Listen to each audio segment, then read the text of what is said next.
And we'll begin with the headlines. The Nigeria Labour Union demands Ajeri's immediate release before 12 midnight today.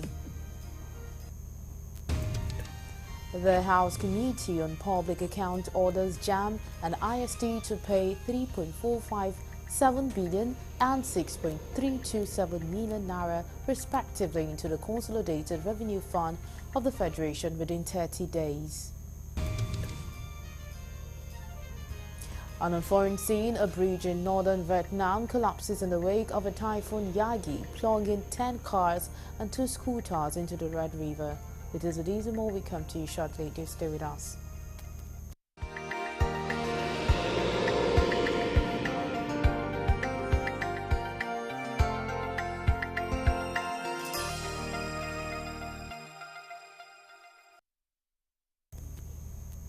And now the news in full.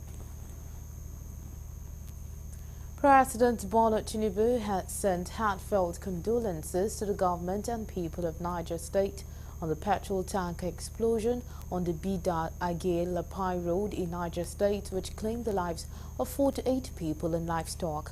This was contained in a statement signed by the Special Advisor to the President on Information and Strategy, Bayo Nonuga, on Monday. President Tinubu commiserated with the families of the dead and injured victims. He also sympathized with the owners of shops affected by the tragedy. He prayed for the speedy recovery of the injured. According to the Niger Emergency Management Agency (NEMA) and the Federal Road Safety Corps (FRSA), many people were injured in the incident, which also involved a truck loaded with cattle and passengers. The President commended the federal and state emergency agencies for their swift response. He similarly commended the good-spirited Nigerians who mobilized to the incident scene to assist the victims.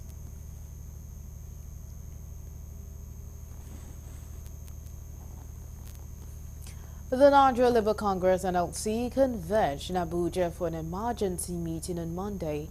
The meeting followed the arrest and detention of its president, Joe Ajaero, who was arrested at the Nnamdi Azikiwe International Airport, Abuja, on his way to the United Kingdom for a meeting.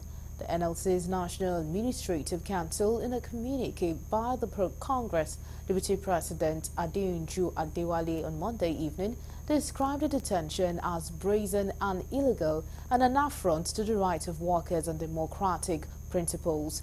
The union demanded Ajero's immediate and unconditional release before 12 midnight today, Monday. The Labour Union also demanded the immediate reversal of the hike in the price of petrol to 617 naira per litre. The Nigerian Labour Congress said it has placed all its affiliate state councils, civil society allies and the Nigerian populace on red alert.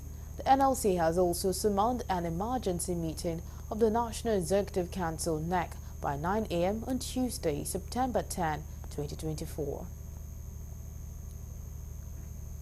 The House Committee on Public Account has directed the Joint Admission and Matriculation Board (JAMB) and Investment and Security Tribunal to pay into the Consolidated Revenue Fund of the Federation about 3.457 billion naira and 6.327 million naira respectively within 30 days and tender evidence of payment before the committee.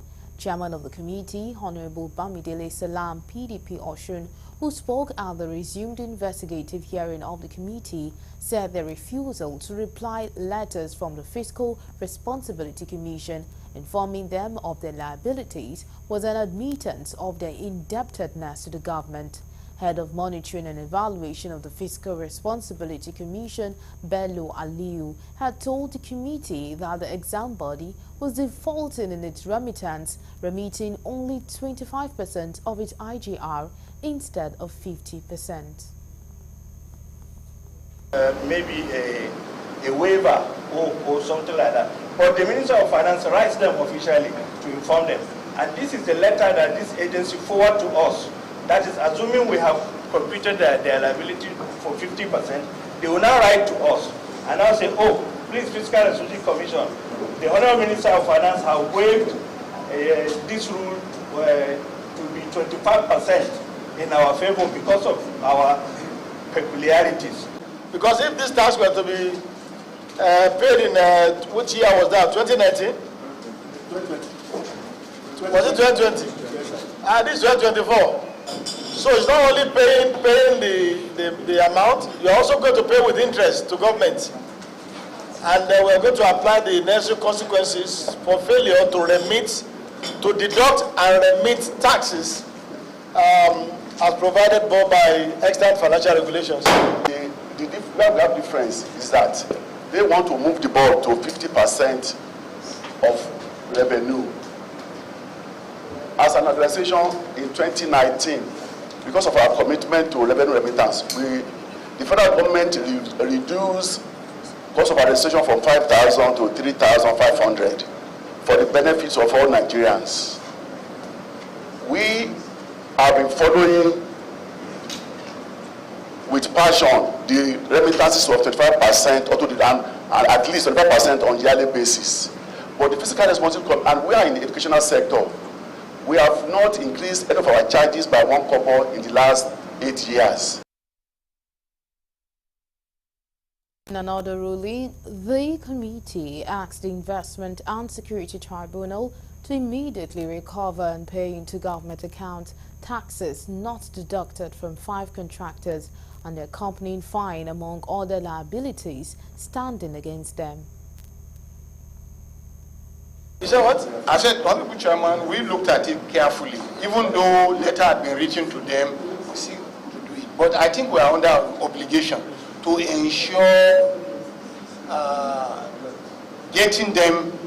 Did you get it? We need to have deducted it before concluding the transaction. So either way, we must pay the tax. Matriculation board. It is the decision of the Public Account Committee that you pay the sum of 3,602,705,277 naira to the CRF as demanded by the Fiscal Responsibility Commission.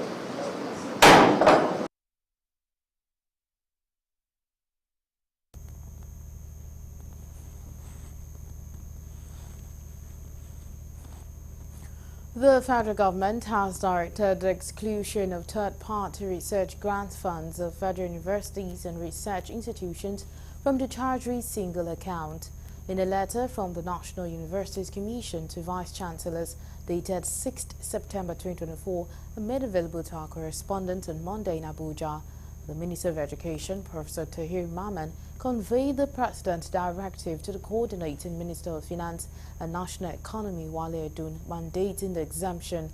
The directive also granted universities and research institutions the autonomy to operate the endowment fund account in commercial banks. This move is expected to enhance the financial autonomy of universities and research institutions, promoting research and innovation in the country. The letter from the NUC, signed by the Acting Executive Secretary, Chris Mayaki, indicates that the National Universities Commission received the directive from the Honorable Minister of Education.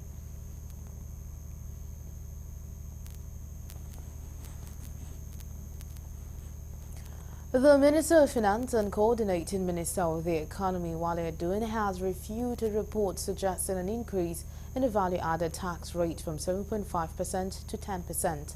In a statement signed by him on Monday, Edun clarified that the VAT rate remains unchanged at 7.5% as stipulated in the nation's tax laws. He further explained the importance of maintaining a balanced tax system, emphasizing that Nigeria's tax framework is built on 3 key pillars: tax policy, tax laws, and tax administration and self-medication.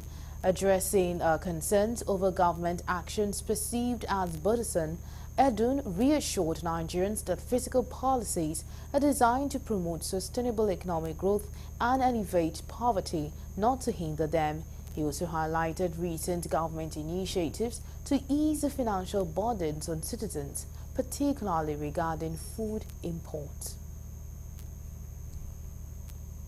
You're still on to Galaxy Primetime News, and coming up next.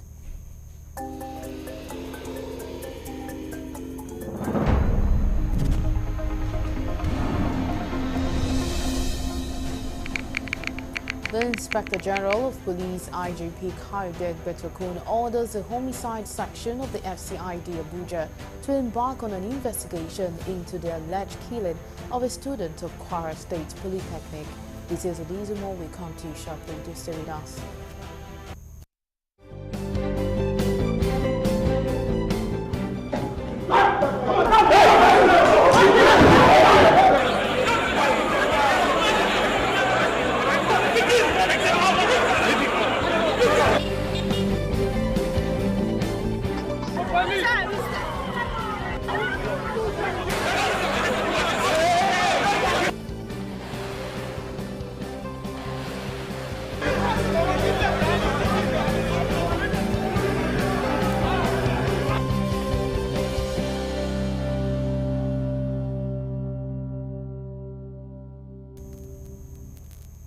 We're glad to have you back. And now for more updates and latest news, please visit our website www.galaxytvonline.com.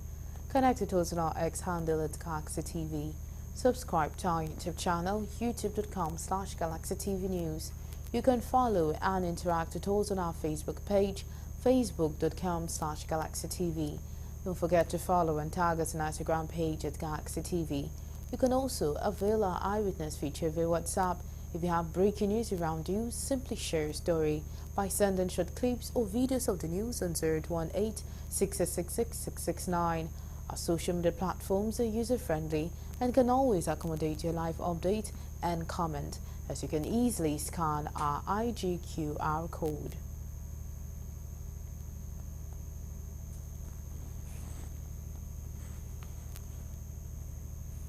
Attempt by the federal government to arraign 10 alleged importers of firearms and ammunition and suspected terrorists were on Monday scuttled at the Federal High Court in Abuja by two of the accused persons.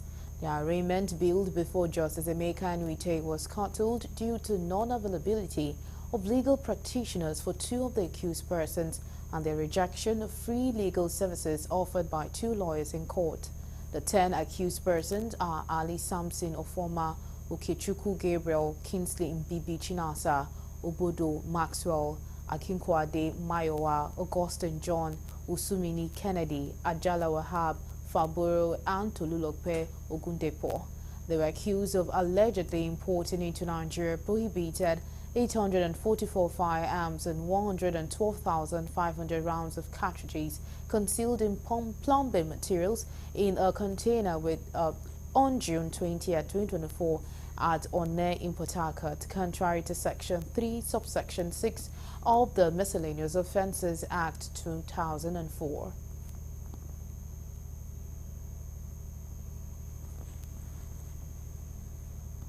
A traditional ruler in Osun State, Oba Taufik Olapusi Usumakinde, was on Monday arraigned at the Federal High Court in Abuja over alleged illegal gold mining in Lego community, Udibo local government area of Ondo State.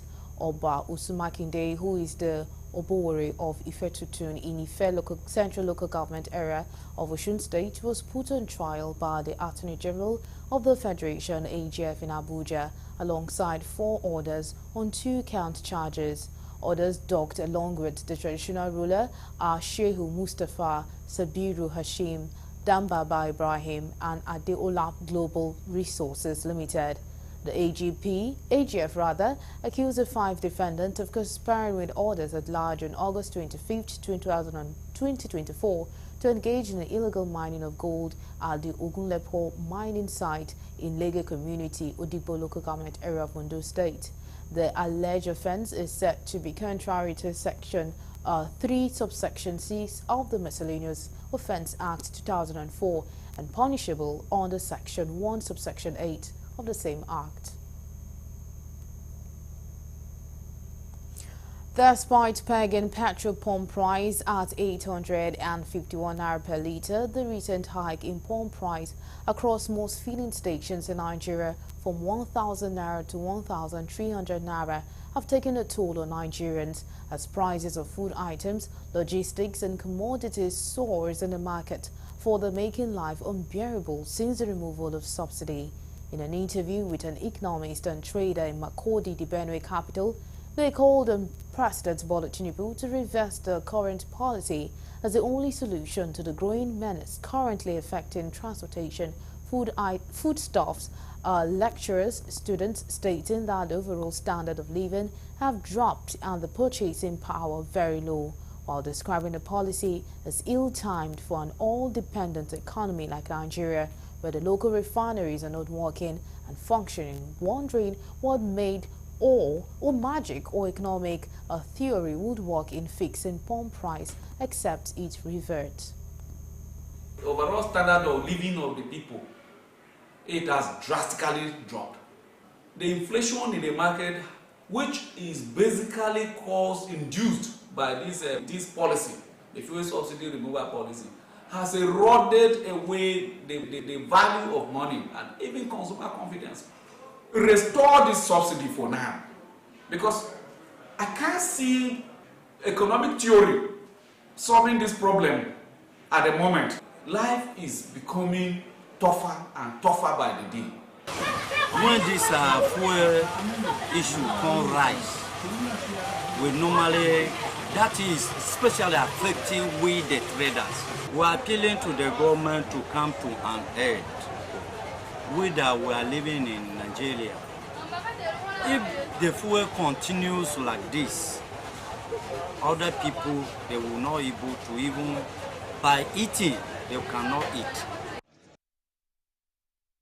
The economist noted that with the growing inflation in the country, the president should be humble enough to reverse the subsidy in the interest of the masses who are dying daily. Look at what is happening to even our exchange rate. Initially, they talked about unification. They tried to unify, but at the end of the day, what are we seeing? The thing is getting worse by the day. Why inflation is busy multiplying.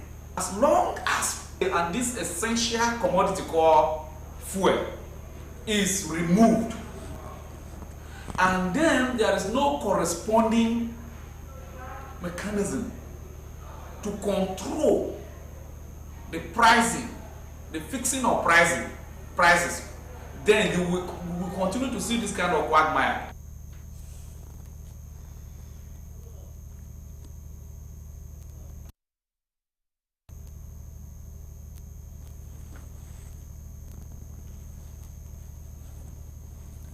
Internally displaced persons from the Delta community of Okwama, where 17 military personnel were killed, have cried out demanding the release of their parents who were arrested by security operatives after declaring them wanted. The IDPs are calling for the release over what they described as the health challenges and the inability of those they left behind to cater for themselves. Correspondent Dele Fason completes the story. The mood at the internally displaced persons camp in the agrarian Delta community of Okwama was a sober one, as the displaced persons wandered from one end to the other, awaiting the news of the return of their breadwinner. Speaking on the issue, the chairman of the Delta IDP Camp Management Committee, Mr. Abraham Obodo, called on the security agencies to take the arrested persons to court rather than keeping them in custody. We were expecting that as soon as those arrests were made, we're not stopping government from doing any form of arrest. That they should just follow the system, take them to court with the evidence, let them go and test those evidence in the law court. And if the court says yes, on the weight of evidence, these people cannot be released, they have to stay in custody, then so be it. Also speaking, the children and brother of the arrested persons expressed displeasure over the continuous detention of their breadwinner, while also lamenting over their state of health. I'm Holly Adobo. I'm the daughter to Chief Bevis Adobo, who was apprehended on the 19th of August by some men who claim to be DSS from Abuja. Since when they apprehended him, we have not heard from him. Neither do we know the reason why he was arrested. My dad, before they took him, he was not feeling well. I don't even know how he's feeling right now. Please, I'm calling on the federal government to please come to our aid and help us rescue them, please. We received a news from Ugeli that this is going to 2 weeks now. Unknown men with uniform,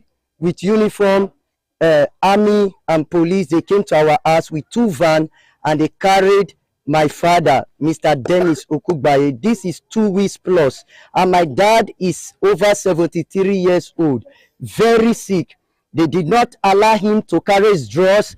They were pushing him and they carried him inside the vehicle and they took him to unknown destination. Charles Adogo, an elder brother to Honorable Chief Davis Adogo. We've not had any information. We have not been able to establish any contact with them. If we call the number, sometimes the number will go and they will busy it or they will switch off the phone. So we have not heard, we don't know anything about them, we don't know where they are even taking to. Story. So we are tired of this. We have also made some effort. So we are calling on the appropriate authority. We are calling on the President, Bola Ahmed Tinubu, who is a Democrat, to come into this issue.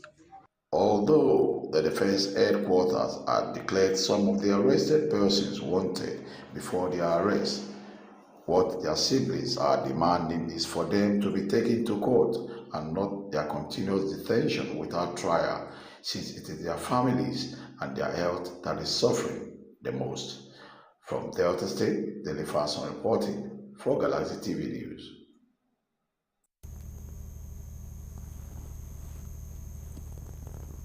Operatives of the 6th Division Nigerian Army have arrested 7 suspected oil thieves in the Delta community of Okpai in Ndoku West local government area of Delta State.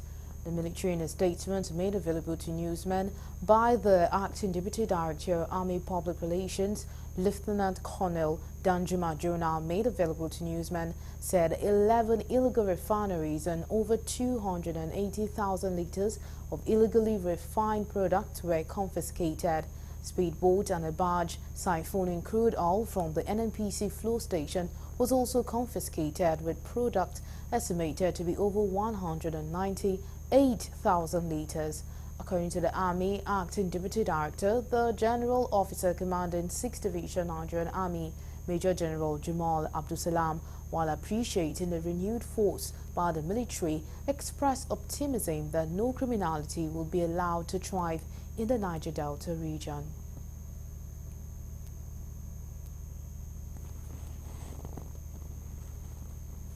The Inspector General of Police, IGP Kayode Betokun, has ordered the Homicide Section of the FCID Abuja to embark on a detailed and comprehensive investigation into the alleged killing of Kyom Ushiola, a student of Kwara State Polytechnic, Ilorin, Kwara State, which occurred on the 4th of September 2024. In a statement issued by the PPRO ACP Olumuyiwa Dejobi, the officers involved in the incident have been identified as Inspector Abiodun Kayode, Inspector James Emmanuel, and Sergeant Oni Philip, attached to the Department of Operations, Kwara State Command, and they have been consequently detained for investigation. The Inspector General of Police, who is deeply saddened by this unfortunate event that has led to the loss of a young Nigerian, expressed his deepest condolences to the family, friends and colleagues of the deceased. He acknowledged the profound grief and loss caused by this unfortunate act and reassured the family and members of the public that justice will be served. Bandits have abducted 2 nurses and several patients at the Primetime Health Care Center in Kuyelo, Birnin-Gwari local government area of Kaduna State. A local vigilante, Musa Al-Hassan, said the bandits initially targeted the nearby Government Day Secondary School, arriving around 9 a.m. on Monday. When the bandits found the school empty, they turned their attention to the healthcare center located nearby. The bandits came to the school around 9 a.m. asking about the students, but when they found that the school was empty, they went to the healthcare center and started kidnapping people. The eyewitnesses said the bandits came to the healthcare center wielding guns and machetes, dragging people out of the hospital, leaving people helpless as they could not do anything to stop them. Road crashes on Lagos roads and indeed Nigeria at large have become a constant current, which is claiming innocent souls on daily basis. In the last 2 weeks, road crashes that involves commercial transport, private vehicles and articulated trucks happened across the Lagos metropolis and several lives were lost.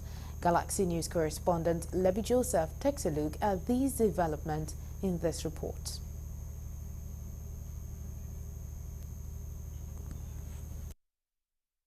On Sunday, 18th of September, a catastrophic multi-vehicle collision occurred on the Odoyalaro Bridge and tragically claimed 1 life and over 17 others were critically injured. Yearly during the same week, several road crashes occurred in different parts of the state, including on top of 3rd Mainland Bridge. The Federal Road Safety Corps is saddled with the responsibility of enforcing the law, clearing obstructions on roads, working to prevent road traffic crashes occurring on our roads. However, the attitude and behavior of our drivers is what is causing a lot of these crashes to occur. That is to say, on the 3 basic causes of road traffic crashes, human factor account for over 85%. I doubt if those that most of the people that were granted driver's license, there is a question mark on whether they were taken through appropriate tests before they were given licenses. It has gotten to a level that if you have your money, you pay your way through, even they bring the driver's license to your house. Then how can we, under a situation like that, avoid tragedies on our roads? The unnecessary wanton killings of promising Nigerians who are out on the road looking for their daily bread should be looked into holistically. Evaluation of mindset of motorists in the state and Nigeria at large should be considered. If we really obey the traffic rules as it is stated, everybody will drive safely. Here in Lagos, as I've witnessed, people are always in a haste. People are always in a rush. That is why we have incessant crashes as well as traffic congestion. But if people are supposed to follow your normal lane, no shortcuts, the front won't be jam-packed. The way out is for us to be strict about the law. The way out is for us to look at the law. The law as it is doesn't seem to be quite bad. That's the truth. If they are enforced, but unfortunately, we have the laws that are not enforced. So if only the officers, the road safety corps, the Nigerian police, and every other person, including LASMA, if we decide that the law should be enforced. By and large, adherence to traffic rules and total maintenance of vehicles we put on the road will go a long way in reducing crashes on the roads.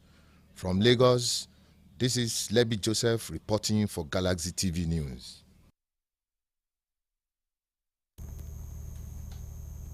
The Corps Marshal, Federal Road Safety Corps FRSC Sheikh Mohammed, has called on stakeholders and the motoring public to join FRSC in cautioning their subject against night travels.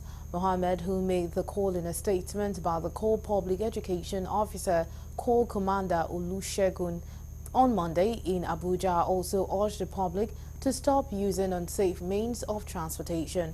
The Corps Marshal was reacting to the report of a fatal road mishap that occurred at KM02 Kuragi Village, Agai Lapai Bida Route, Niger.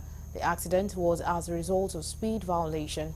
He said that the accident, which eventually led to loss of control and ended up in an inferno, happened at exactly 4:40 a.m., involved 55 male adults. He said that 37 passengers were killed while 18 were rescued with various degrees of injuries. The crash involved 4 vehicles, a DAF tanker, 2 DAF trucks and a Toyota car. The tanker, loaded with petrol, was traveling from Lagos to Kano and was reportedly driving against the legal speed limit when the driver lost control of the wheels and fell on the highway. The Department of State Security Service has been advised to come up with initiative that will actively involve Nigerian youth, recognize them as key partners in fostering safer and secured country. The National Press Officer, Nigerian Youth Organization, Alamboye Duke, made the advice while addressing journalists in Abuja on Monday. Duke explained that by including youth perspectives and participation in security programs, DSS will inspire a generation of citizens dedicated to national peace and progress. He stressed that the organization look forward to working with the DSS under Ajayi's leadership to advance the goals of national development and youth inclusion.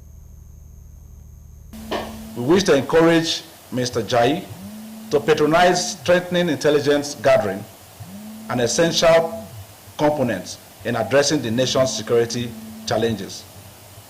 Furthermore, we urge him to develop initiatives that actively involve Nigerian youths, recognizing them as a key partners in fostering a safer and more secure Nigeria. Other members of the organization stressed the need to create local stakeholder security initiatives and fostering a sense of shared responsibility. They encouraged the DSS boss to prioritize strengthening of intelligence gathering, describing it as an essential component in addressing the nation's security challenges. Local stakeholders in security initiatives, and then fostering a sense of shared responsibility. They can as well encourage the reporting of suspicious activities by ensuring confidentiality and providing support. Promote education on security awareness and resilience by integrating community input and cooperation. Experience, he has knowledge, he knows the country, he serves so many ways in the country. And as the Nigerian Youth Organization is a national body, we have worked with previous government in this security gathering during the previous administration. And he is part of us, and we will do all we can do to support him and to help for unity, peace of this country. You're still on to Galaxy Primetime News. We'll quickly take a break, and when we return, the news continues to stay with us.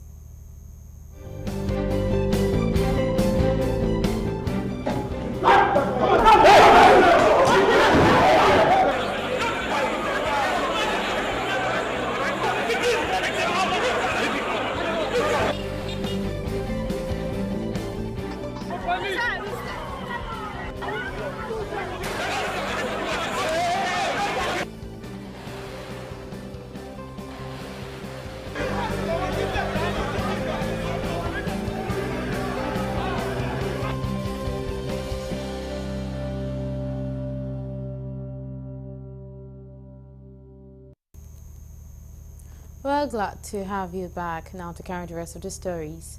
The National Youth Service Corps in Ekiti State has appealed to the Senate Committee on Youth Development and Citizens Engagement to come to her rescue and make the state orientation camp habitable to corps members. The call was made when the Senate Committee, headed by Senator Yemi Adaramudu, paid a courtesy visit to the camp at Emure Ekiti in Ekiti State. The coordinator of NYC in Ekiti State, Abdullahi Riko, bemoaned the lack of basic amenities in the camp, which includes a lecture hall, functional health center, among others. In his response, the chairman of the committee, Senator Yemi assured the corps members of his determination to make the camp better. He said some of the pressing challenges will be immediately addressed, while others has to be included in the federal government appropriation bill. The Commissioner for Youth Development in Ekiti State, Adiola Gold, advised the corps members to be of good conduct and utilize the numerous opportunities presented by the NYSC to better their lives. Over the years, the camp has served its purpose, but now faces several challenges due to the outdated and inadequate facilities. Those challenges include not limited, but the following, sir. Sir, this is our lecture hall, sir. This is where we conduct our lectures. When we are leaving this place today, we would have learned some things immediately, and some things in the medium term, not long term. Any blemish on this place is a blemish on me. So, with all the activities of NYSC across the country, and of course in our orientation camp at Ise, that they should take advantage of all these processes to better their life. We know now that securing a white-collar job is a challenge everywhere, all over the world. Particularly in Nigeria, it's a challenge for a young person now to finish from school and get a white-collar job. And so it's important for them, with all these skill acquisition program that is ongoing, to please see what they can do. That, I think, is another thing that is very important, apart from the certificate, the qualification already that they have from their respective institutions.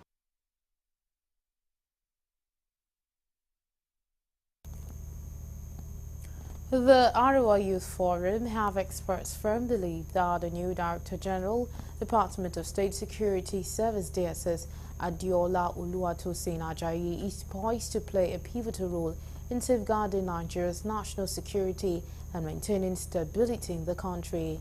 IYF, the premier umbrella platform of all youth organizations in New York North and FCT Abuja, said that the appointment of Adeola Oluwatosin Ajayi as Director General, Department of State Security Service DSS, is a golden decision to mitigate insecurity in Nigeria.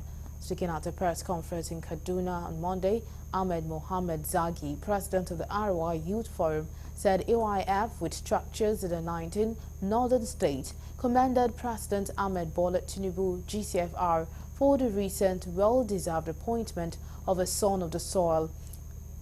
Mon, as the new Director General, Department of Security DSS, coming at this critical time of our status as a sovereign nation. Wish to commend His Excellency President Ahmed Bola Tinubu, GCON, for the recent well-deserving appointment of a son of the soil, Mr. Adeola Oluwatosin Ajayi, MON, as a new Director General, Department of Security Service, DSS, coming at this critical time of our status as a sovereign nation. The group commended the leadership of President Bola Ahmed Tinubu for the strategic reforms it has taken since it came into power. Leadership has been marked by strategic reforms and effort to enhance the agency's effectiveness in addressing contemporary security challenges. For instance, when he was a director in the state of Bauchi and Kogi respectively, he worked tirelessly to ensure and mitigate security challenges in those environments.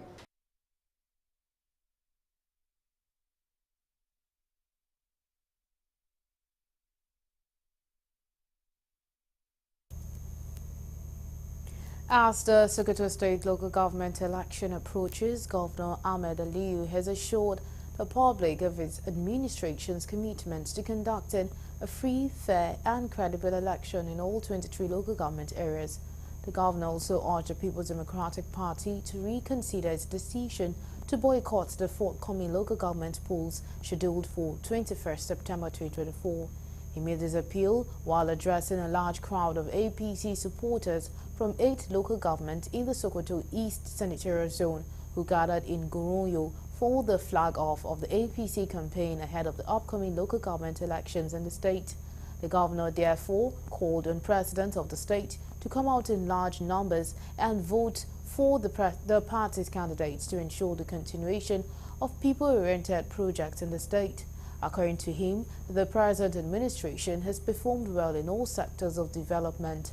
Other speakers at the rally included the state APC chairman, Isa Sadiq Achida, Ambassador Abubakar Shehu Runo, former member representing Gaza and Goronu Federal Constituency Musa S. Adar, as well as representatives of the APC chairman and sole administrators in the zone.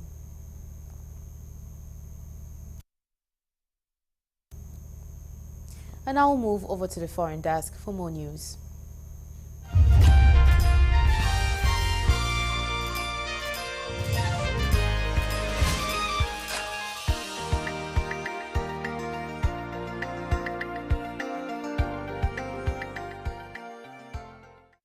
Hello and welcome to the foreign news. A busy bridge in northern Vietnam has collapsed in the wake of Super Typhoon Yagi, plunging 10 cars and 2 scooters into the Red River, Deputy Prime Minister Ho Duc Phoc said on Monday. It is unclear if there are casualties resulting from the collapse of the Phong Cao Bridge in Phu Tho Province. At least 3 people have been rescued and 13 are missing. Part of the 375-meter bridge is still standing, and Ho said he had instructed the military to build a pontoon bridge as soon as possible. Yagi, Asia's most powerful storm this year, has killed at least 59 people since it made landfall in Vietnam on Saturday, bringing strong winds of up to 203 kilometers per hour. At least 44 victims were killed by landslide and flash floods, the country's Ministry of Agriculture and Rural Development said on Monday. A 68-year-old woman, a 1-year-old boy and a newborn baby among them. More than 240 people have been injured, while some 1.5 million are still without power. Nearly 50,000 people have been evacuated from coastal towns in Vietnam, with authorities issuing a warning to remain indoors. Schools were temporarily closed in 12 northern provinces, including Hanoi, before hitting Vietnam.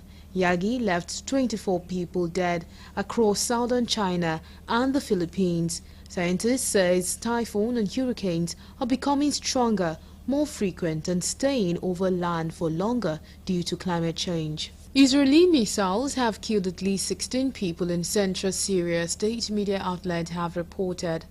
The attack sparked a fire and caused material damage near the city of Masyaf in the Hama province. The latest update on Monday afternoon, which also reported 36 injured, raised a total of 14 dead reported earlier. At around 23:20 on Sunday evening, the Israeli enemy launched an air aggression from the direction of northwestern Lebanon, targeting a number of military sites in the central region. 2 regional intelligence sources said a major military research center for chemical arms production located near Masyaf had been hit several times. A team of Iranian military experts involved in weapons production was believed to be working at the site. Qatar has donated $4.5 million to support Palestinian refugees stranded in the West Bank since the Gaza conflict began in October 2023. The Qatar Fund for Development said. The funds were provided through a partnership between the United Nations Relief and Works Agency for Palestine Refugees in the Near East and Qatar Red Crescent Society. It said the funds would offer cash assistance to over 4,400 Palestinian workers and patients from Gaza. The acting Director General of QFFD, Sultan bin Ahmed Al-Seri, said the partnership aims to make a meaningful impact on those in need. UNRWA Commissioner General Philip Lazarani welcomed the support, noting thousands of Palestinian refugees remain trapped and stuck in a painful limbo in the West Bank. Israel launched a major military operation in Gaza on October 7, 2023, following a Hamas attack that killed about 1,200 people in Israel. The ensuing 11-month conflict has left nearly 41,000 Palestinians dead in Gaza and displaced most of the territory's 2.1 million residents, according to health authorities in Gaza. And still on foreign news, at least 21 people have been killed and more than 70 others wounded by shelling at a busy market in southeastern Sudan, a doctors' union says. The Sudan Doctors Network said the Paramilitary Rapid Support Forces (RSF) were responsible for the attack in the city of Senaa, condemning it as a massacre of civilians. It happened the day after Sudan's military rejected a proposal by UN experts to send in an international force to protect civilians. Thousands of people have been killed and more than 10 million had fled their homes since civil war broke out between the army and the RSF last April, making it one of the world's worst humanitarian crises. Several rounds of peace talks brokered by Saudi Arabia and the US have failed to end the conflict. RSF controls most of the capital Khartoum, much of Kordofan state and most of Darfur, where it is accused of using rape as a weapon of war and targeting the Masiled people and other non-Arab communities in a campaign of ethnic cleansing. It has not succeeded in capturing Sennar city from the army. Thousands of supporters of Pakistan's imprisoned former Prime Minister Imran Khan have rallied demanding his release. Gathering on the outskirts of the capital, Islamabad, the crowd called for an end to Khan's detainment, which has run for more than a year. The main political rival to Prime Minister Shehbaz Sharif faces more than 150 police cases. Government critics and Khan's Pakistan Tehreek-e-Insaf (PTI) party say the charges are politically motivated.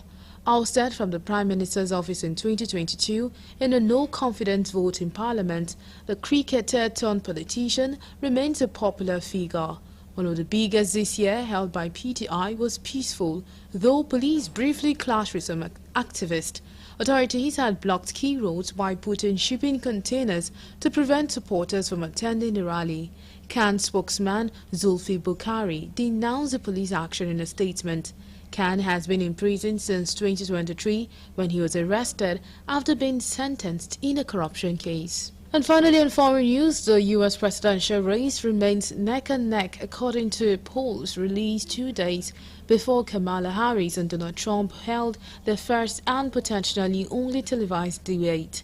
The latest polling confirms that Putin retains locked-in support from about half of voters, despite the Republicans' historic status of Harris, who only jumped into the race after President Biden quit in July, has rapidly transformed her from a little-noticed vice president into a serious contender.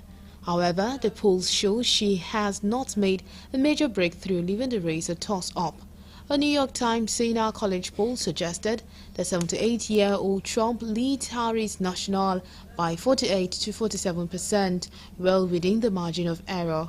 U.S. presidential elections are decided by tallying the results of state-by-state contest rather than an overall national popular vote, meaning that a tiny handful of swing states typically determine the outcome.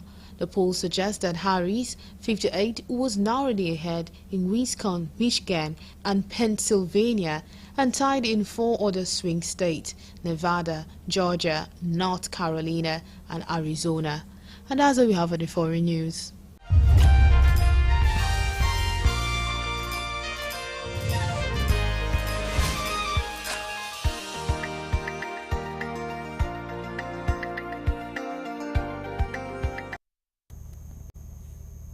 And up next is entertainment news.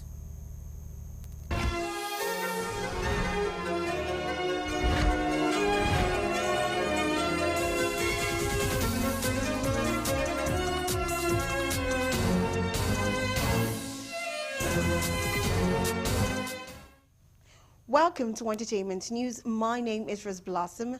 Here are the stories on Entertainment News Desk today. Nollywood actress and producer Wunmi Toriola has penned a note to her fans and supporters as she's set to make her first cinema debut.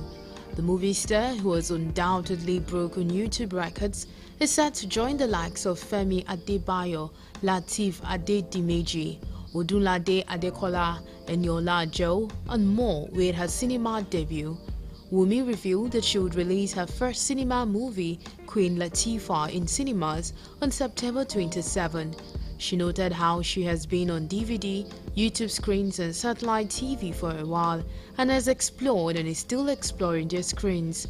She revealed that in January, she leaped further to partner with Cinema XNG to produce her first cinema debut. The mother of one noted how her fans and supporters have never failed her in the course of her career, as their love for her has been her source of motivation.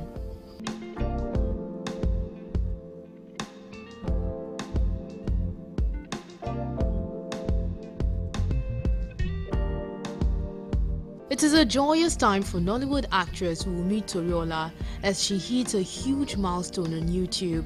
Taken to her Instagram page, the Yoruba actress and producer revealed that her movie, Yemi Alado, has hit 4 million views on YouTube in just a month, describing it as a big deal. She gave a thumbs up to herself, her cast, crew and fans and revealed that she would make her first cinema debut late this month.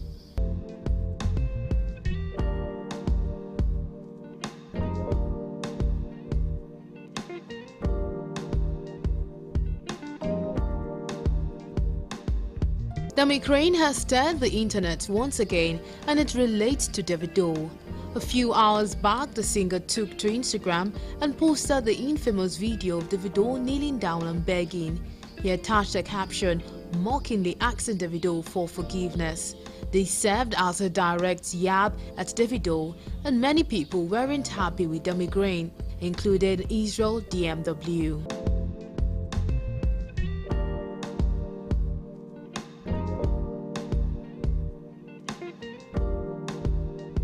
Nollywood actress Biola Bayo is one of the few female celebrities who is comfortable in her skin amid the high rate of BBL.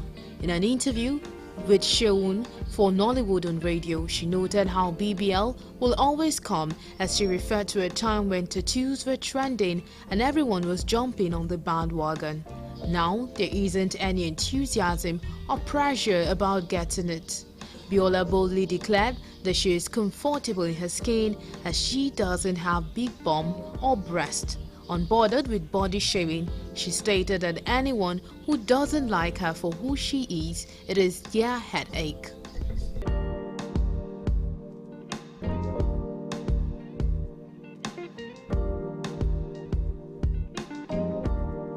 And that'll be all on entertainment news. Thank you so much for watching. My name is Rose Blossom Moye. Bye for now.